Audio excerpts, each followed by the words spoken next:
దేవునికి స్తోత్రం. మీ అందరికీ వందనాలు. ఈరోజు సనాతన ధర్మము అంటే ఏమిటి? అనే విషయాలు నేర్చుకుందాం. బైబిల్ గ్రంథంలో దేవుని యొక్క ధర్మం చూద్దాం.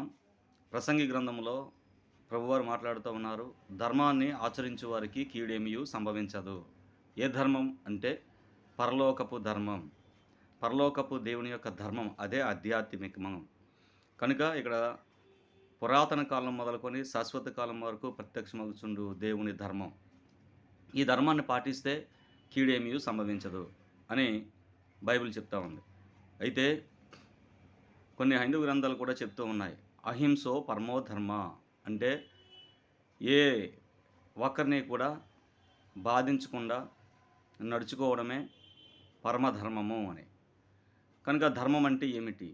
ధర్మం అంటే సత్యముతో కూడుకున్నది, అహింసతో కూడుకున్నది, మంచితనంతో కూడుకున్నది, నీతితో కూడుకున్నది, యథార్థతో కూడుకున్నది, ప్రేమతో కూడుకున్నది. ఇదే దేవుని ధర్మం. సాత్వికంతో కూడుకున్నది, ఎవరికీ హాని కలిగించకుండా నడుచుకునేది.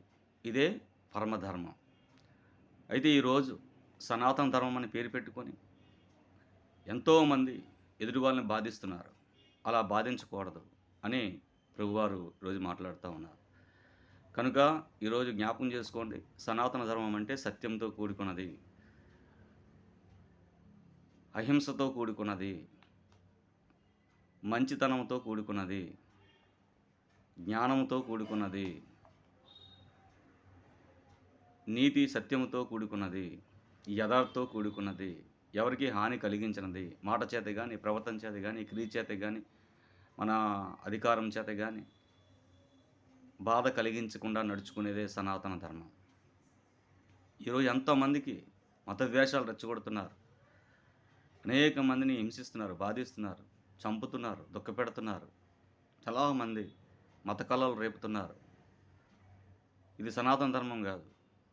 ప్రేమతో, సాత్వికంతో, మంచితనంతో మనిషిని మార్చగలిగినది, మంచి తోవలో నడిపించగలిగినది. ఇదే సనాతన ధర్మం. కనుక సనాతన ధర్మం అంటే బొమ్మ కాదు. సనాతన ధర్మం అంటే ఆచార సాంప్రదాయాలు కాదు. సనాతన ధర్మం అంటే జీవన విధానం. జీవన విధానం సనాతన ధర్మం. కనుక ఆచార సాంప్రదాయాలు అనేది సనాతన ధర్మం కాదు. గుర్తుంచుకోండి. ఆచార సాంప్రదాయాలు ఎన్నో పుడుతూ ఉంటాయి, ఎన్నో వస్తూ ఉంటాయి, ఎన్నో పుట్టిస్తూ ఉంటారు. కనుక అది సనాతన ధర్మం కాదు. దేవధర్మమే సనాతన ధర్మం. మీ శ్లోకాలు చెప్తున్నాయి కదా, హైందవ శ్లోకాలు. అహింసో పరమో ధర్మ అంటే ఏంటి? పరలోకమందుని యొక్క దేవుని ధర్మం ఏంటంటే అహింస. అహింస అంటే ఏంటి? ఎవరిని బాధ పెట్టకుండా నడుచుకోవడం. ఇదే సనాతన ధర్మం. ఈ ధర్మం ఆచరించే వారికి కీడేమియు సంభవించదు. అంతేకాదు, ఆ ధర్మాన్ని నువ్వు రక్షిస్తే ఆ ధర్మమే నిన్ను రక్షిస్తుంది అని మీ అనేక గ్రంథాలు చెప్తున్నాయి. అనేక మంది చెప్తున్నారు. కనుక ధర్మం యొక్క విలువలు తెలుసుకోండి, సనాతన ధర్మం యొక్క మంచితనం తెలుసుకోండి, ప్రేమ తెలుసుకోండి, జీవన విధానం తెలుసుకోండి, దాని ప్రకారం నడవండి, మీ జన్మ ధన్యమవుతుంది. సనాతన ధర్మం యొక్క మూలాలు ఏంటి?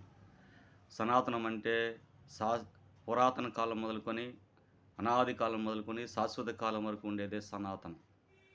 అంటే దానికి అంతము లేనిది, మార్పు లేనిది, కనుక మారనిది.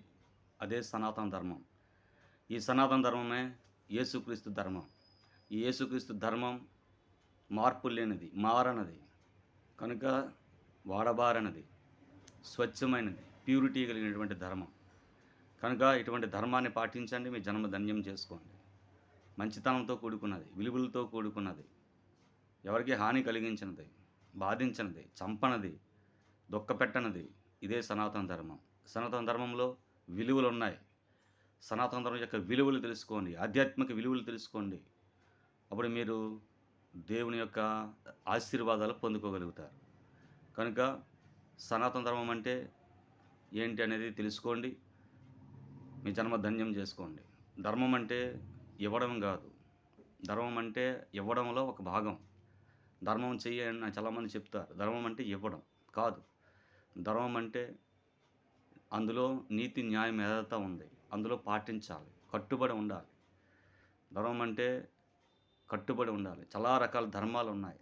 దేవధర్మానికి కట్టుబడి ఉండేవాడే ధన్యుడు. దేవుని యొక్క ధర్మం ఉంది. ఈ లోక ధర్మాలు ఉన్నాయి. దేవుని యొక్క ధర్మం ఏం చెప్తుంది? ఈ లోకంలో బతకడానికి, జీవించడానికి, ఉండడానికి, భర్త, భార్య, పిల్లలతో ఎలా ఉండాలి, ఎలా జీవించాలి, ఎలా నడవాలి అనే ధర్మశాస్త్రం ఉంది. అదే బైబిల్. ఈ ధర్మశాస్త్రంలో ఉన్నటువంటి క్రీస్తు ధర్మశాస్త్రం ఉన్నటువంటి ఆ యొక్క సనాతన ధర్మాన్ని మీరు పాటించినట్టయితే మీ జన్మ ధన్యమవుతుంది.